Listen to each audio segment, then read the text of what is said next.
सभी गीता प्रेमी साधकों को सादर प्रणाम के साथ जय श्री कृष्ण। परम श्रद्धेय स्वामी श्री राम सुखदास जी का प्रवचन दिनांक 12 मई 1990। विषय बुद्धि की शुद्धि की आवश्यकता।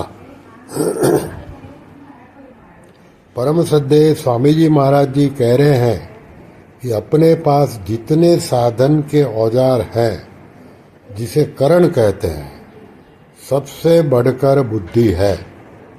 बुद्धि से बढ़कर कोई करण नहीं है। अब बुद्धि कैसे शुद्ध हो? बुद्धि तीक्ष्ण काम करती है। बुद्धि शुद्ध हो और स्थिर हो, यह तीन बातें हैं। तीक्ष्ण बुद्धि हरेक विषय के समझने में सहायक होगी और शुद्ध बुद्धि तो परमात्मा की तरफ चलने में सहायक होगी। तीक्ष्ण बुद्धि होगी तो वकील बैरिस्टर बन जाएंगे, पर शुद्ध होगी तो परमात्मा की तरफ चलेगा। अपना अभिमान कि मैं जानकार हूँ, समझदार हूँ, और स्वार्थ बुद्धि कि मेरा काम कैसे हो, अभिमान स्वार्थ अभिमान न हो तो बुद्धि निर्मल हो जाती है। सात्विक सुख में तो आनंद ही आनंद है। सात्विक सुख में आरंभ में विष की तरह है। यह बात मेरे समझ में नहीं आई। तमोगुण से पैदा कुछ नहीं होता और अधोगति में जाता है। राजसिक में पाप आदि होते हैं।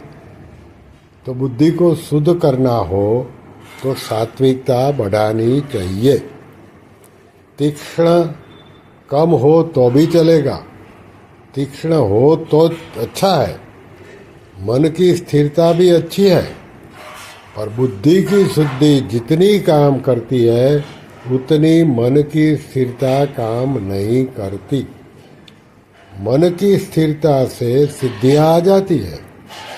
संसार का सुख लेना और पदार्थों का संग्रह करना, वहाँ बुद्धि शुद्ध होती ही नहीं। गीता की बात कहता हूँ, व्यवसायित्मिका बुद्धि एक होती है। दूसरे अध्याय के 41वें से 44वें श्लोक तक विशेषता से बताया है। बुद्धि स्थिर होगी तो परमात्मा की प्राप्ति में बहुत सहायक है। हमें तो मुक्ति करनी है, प्रेम प्राप्त करना है, कल्याण करना है। भोग भोगने वाले की बुद्धि शुद्ध नहीं होती। हमारे मन की हो जाए और राजी हो गए तो यह भोग है। योग क्या है? संसार का वियोग हो जाए, उपरति हो जाए। पतंजलि महाराज ने चित्तवृत्ति निरोध को योग कहा है और गीता ने समत्व योग उच्यते कहा है। दूसरा, गीता में बताया कि संसार के दुखों के संयोग के वियोग का नाम योग है। राग द्वेष जितने मिटे वह कल्याण करने वाले हैं, उसका दूसरा परिणाम नहीं है। गीता जी में बताया कि राग द्वेष रहित होकर विषयों के आचरण करने से कल्याण हो जाए और विषयों की चिंतन करने से पतन हो जाए। राग द्वेष पारमार्थिक मार्ग के शत्रु हैं। करना है तो दूसरों के लिए करो, वह आपको बांधने वाला नहीं होगा। आज मन में आया था कि सत्य ही भाषण करो, सत्य में ही रहो, एक परमात्मा ही है, यह सत्संग है। इससे पहले सत्कर्म है, सत चर्चा है, सत चिंतन है, यह भी सत्संग है।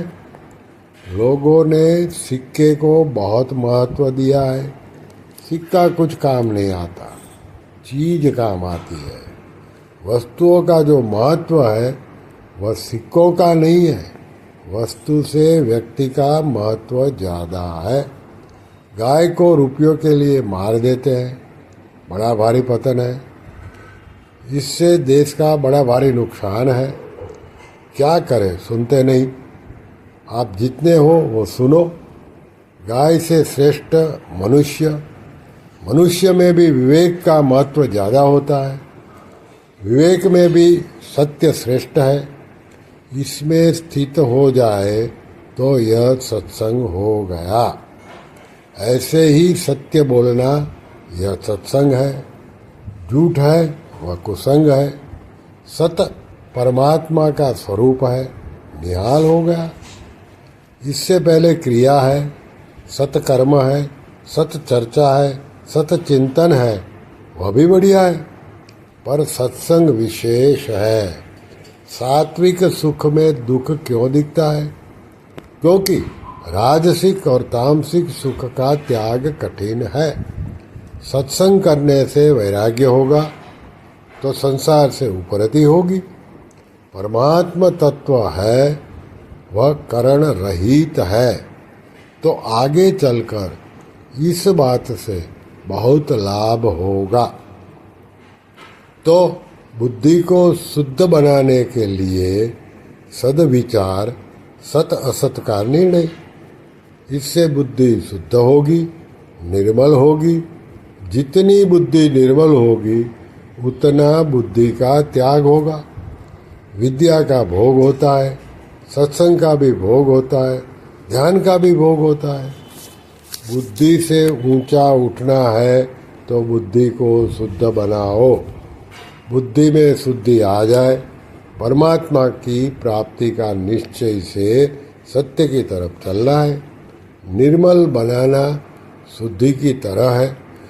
परमात्मा की प्राप्ति संसार की तरह नहीं है, इसमें निर्माण नहीं करना है, खोज करना है। सभी संकल्पों का त्यागी है, वह योगी हो गया। अभिमान तो हो नहीं, और हमारे पास जितनी चीज़ है वह दूसरों के हित के लिए है। बुद्धि का उपयोग भी दूसरों के कल्याण में हो। संसार का कूड़ा कचरा हटाने के लिए बुद्धि का काम ही है। पर बुद्धि से कल्याण की प्राप्ति कर लेंगे या नहीं, बुद्धि को शुद्ध बनाओ। सत्य भाषण करना बहुत काम की चीज़ है, इससे बुद्धि शुद्ध होती है। सत्य बोलो, सत्य बोलने से बहुत लाभ होगा। बुद्धि की तीक्ष्णता, सूक्ष्मता एक है, सबसे बढ़कर बुद्धि की शुद्धि है। नारायण नारायण नारायण। श्री कृष्ण शरणं मम, श्री कृष्ण शरणं मम, श्री कृष्ण शरणं मम। ओम कृष्णार्पणमस्तु।